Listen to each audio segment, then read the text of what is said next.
ہم یہ چاہتے ہیں کہ یہ خوبیاں ہمارے اندر پیدا ہوں۔ کیا والدین کی یہ ذمہ داری نہیں کہ وہ گھر کا ماحول ایسا معاف کر دینے والا بنائیں، انتقام نہ لیں؟ ہمارے ٹیچرز، ہمارے علماء، ہماری مساجد کے ائمہ وہ بتائیں یہ بات کہ لوگوں کو معاف کرتے رہا کرو۔ ڈاکٹر صاحب، جمعے کی نماز خاص طور پر کتنا بڑا ایک اجتماع ہوتا ہے، کم از کم میں نے آج تک یہ بات نہیں سنی کہ لوگوں کو معاف کرتے رہا کرو، یا کاظمین الغیظ پر میں نے کبھی کوئی بات نہیں سنی۔ ارشاد۔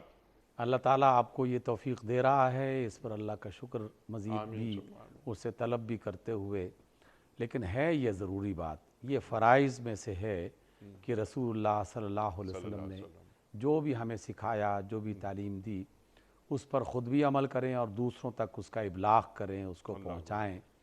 جیسے آپ نے والدین کا ذکر کیا، تو والدین کی طرف سے یہ باتیں بہت ہی آہستہ آہستہ بچوں کے ذہن اور ان کے مزاج کا حصہ بننا شروع ہو جاتا ہے۔